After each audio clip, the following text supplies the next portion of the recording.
Salut. Salut. Salut. Ça va bien?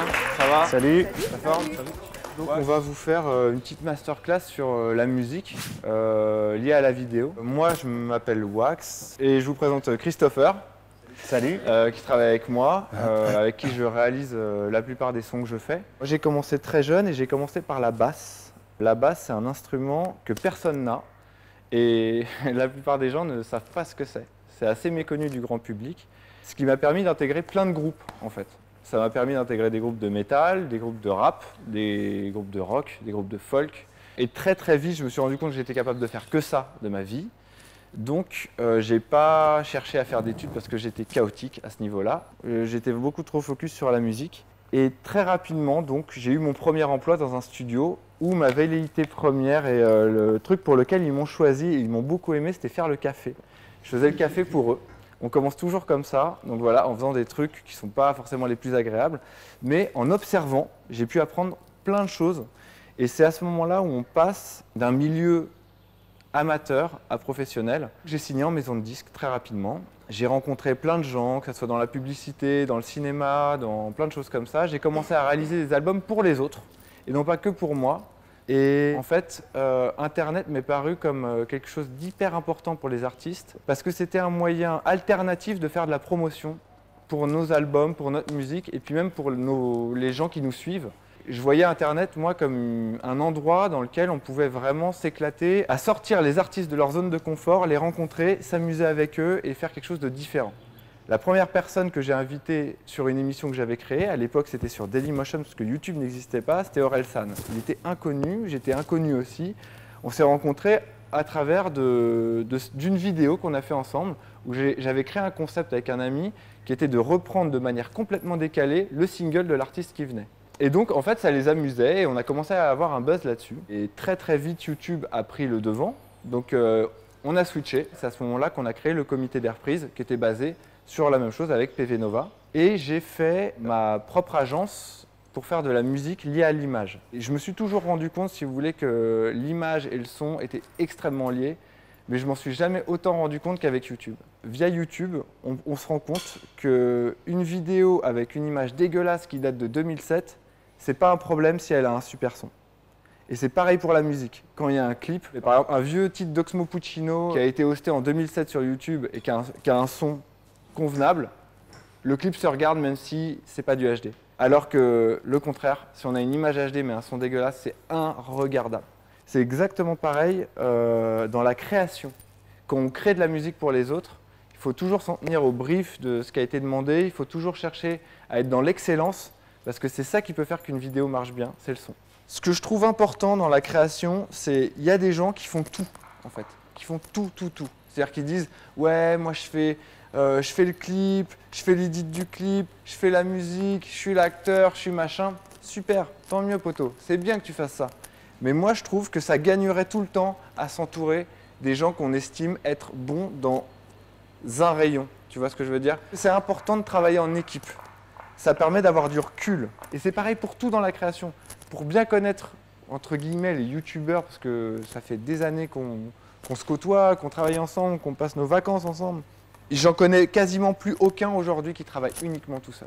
C'est bien d'être avec des gens de confiance, avec qui on a envie de travailler. Et surtout, il faut être prêt à entendre le fait que ce qu'on fasse, ça soit pas top des fois. Ça arrive. Et Chris, c'est un peu son boulot. C'est-à-dire que lui, non seulement il m'aide vachement, il est hyper créatif et c'est un super producteur. Mais à côté de ça, il sait me dire, par exemple, là je prépare mon album, il sait me dire, ça va pas là-dedans, ça te ressemble pas ou carrément c'est pas bien. Et c'est voilà, c'est important d'avoir ça. Voilà, c'est tout ce que je voulais dire. Comment on fait pour apprendre ça se passe comment apprendre un instrument en fait? Il y a vraiment deux métiers dans la musique. Aujourd'hui, tu vois, il y a la MAO, la musique assistée par ordinateur. Donc c'est ce que fait Chris, dans notre duo. Et la partie musicien, c'est-à-dire vraiment trouver les mélodies, trouver les axes rythmiques par rapport à un riff, etc. Comment ça s'apprend? La MAO, par exemple, il y a plein de stages, il y a plein de trucs comme ça, tu vois, qui sont faits pour. Il y a des écoles pour ça. Mais je t'avoue que tu apprends tout seul. C'est le mieux. Moi, j'ai appris tout seul. J'ai jamais pris un seul cours ni de guitare, ni de rien du tout. Mais je regarde des vidéos sur YouTube et je me dis c'est incroyable. Mais à tous les niveaux, hein, que ce soit pour la programmation, pour les trucs comme ça. Plein de vidéos. Et plein de tutos. les mecs sont tellement pédagogues, ils sont tellement, tu sais, chaque détail et ils t'apprennent chaque truc. Et au niveau du matériel, ça coûte cher. Alors, quand moi j'ai enregistré pour la première fois en studio, c'était dans les années 90 et en gros c'était sur des bandes et effectivement pour avoir un studio il fallait être millionnaire à l'époque. Aujourd'hui vraiment avec un ordi aussi rincé que tu veux et une petite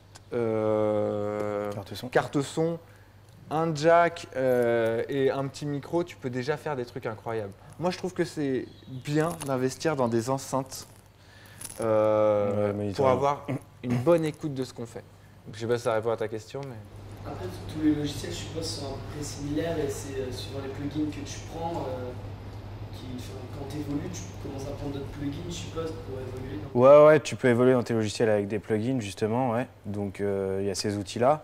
Et après, les logiciels, en fait, ils ont plus ou moins la même fonction. C'est juste l'interface qui change du tout au tout. Tu sais que tu composes, tu sais que tu fais tes propres chansons. Et je me demandais, toi, à partir d'une chanson à toi, comment tu conçois un clip? Eh ben, en gros, je suis complètement là-dedans, vu que je suis en train de finir mon album et qu'on est en train de préparer les premiers clips.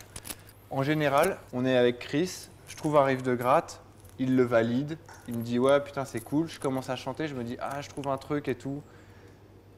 Il commence à faire de la prod et là, en fait, j'ai des images qui me viennent en tête, que je note tout de suite, parce que ça c'est le genre de truc, c'est comme un rêve. Quand tu viens de te réveiller, tu te souviens de ton rêve, 10 minutes après, tu sais plus du tout ce que c'était, ben là c'est pareil. Donc je note tout. Il y a des mots-clés, j'écris mes paroles en fonction. À partir de là, ben, je brief le clipper en disant voilà, moi quand j'ai écrit cette chanson, non seulement elle parle de ça, mais je voyais ça. Exactement comme un mec qui arrive avec une vidéo sans son. Je lui fais pareil, je lui donne un son sans image. Avec des idées, des mots-clés. Quand tu penses à la réalisation de l'image par rapport à la musique, comment tu le visualises? Que ça colle par exemple au rythme ou à l'ambiance? Est-ce que tu as des tips? Est-ce que tu as une manière de penser ça ou pas? Il y a toujours dans une vidéo un truc, un élément rythmique d'une manière ou d'une autre. Des fois ça peut être du montage, il y a eu un cut et il y a un cut plus tard et on prend ces deux cuts et on essaie de se dire combien de bits il peut y avoir entre ces deux cuts. Et ça vous est déjà arrivé de produire quelque chose que vous n'aimez pas mais que le client est satisfait? Ah ben très souvent. Sache-le. Je pense que c'est un peu comme dans tout corps de métier. Tu fais souvent quelque chose qui ne te plaît pas pour financer ce qui te plaît. Tu refuses souvent des contrats? En fait, tout est une histoire d'emploi du temps. Là, notre emploi du temps, par exemple, il est quasiment booké jusqu'à, j'ai presque envie de te dire, janvier prochain. Donc effectivement, si quelqu'un débarque et me dit ouais, on a un gros projet pour toi en octobre ou en novembre, bah, désolé, je ne peux pas. Alors déjà, il y a la non-possibilité, et puis après, des fois, c'est juste un problème d'acquaintance. C'est-à-dire que le mec arrive avec un projet, ça ne me parle pas. Ça ne me parle pas du tout. Pour toi, c'est pas plus intéressant du coup de travailler pour tes propres projets que pour ceux des autres? Alors moi, j'ai toujours travaillé pour les autres. J'adore ça. En fait, je trouve ça vachement enrichissant. Tu sublimes quelque chose que tu trouves déjà... Enfin, moi, en gros, la plupart des gens avec qui je travaille, je les admire quelque part. Tu sais, il y a des gens qui préfèrent travailler pour eux. Moi, travailler avec les autres... Ah, en fait, c'est pas pour les autres, c'est avec les autres que je kiffe. Voilà. Et je me posais une question aussi, parce que justement, il y a plusieurs essais avant la musique, je suppose, qui la valident. Ouais. Mais financièrement, est-ce que le fait qu'ils disent non et que vous la refaisez plusieurs fois, est-ce que, je sais pas, est-ce que vous avez, si par exemple vous passez 3 mois à la refaire pour ensuite avoir la bonne, vous avez la même prix ou... Alors, là tu touches à un point qui est hyper inégalitaire. Ouais. En gros, c'est à la négociation du contrat à la base. C'est-à-dire que tu dis, ok, je te fais une proposition, après je te fais une journée de SAV, dépasser ça, on double le montant à chaque fois. Ok, il n'y a rien de définitif quand Non. Il n'y a aucune règle dans les milieux artistiques de toute manière. Tous les gens qui vous diront « Ah ouais, non, mais il y a des règles hein, quand même. » Faux. Et si c'est Jean Dujardin, les règles sont les mêmes? Non, c'est pas les mêmes. Mais effectivement, il y en a qui se rincent en disant « C'est la chance de ta vie, gros, donc refais-moi une version. » Ils te font bosser 3 mois et à la fin, tu as 0. Parce qu'en fait, ils ont fait bosser un autre mec de la même manière et ils vont prendre son idée. Il t'aura bossé pour rien. Mais tu apprends aussi dans l'échec. On est cool? C'est bon? Bah, merci beaucoup. Merci à tous. Merci.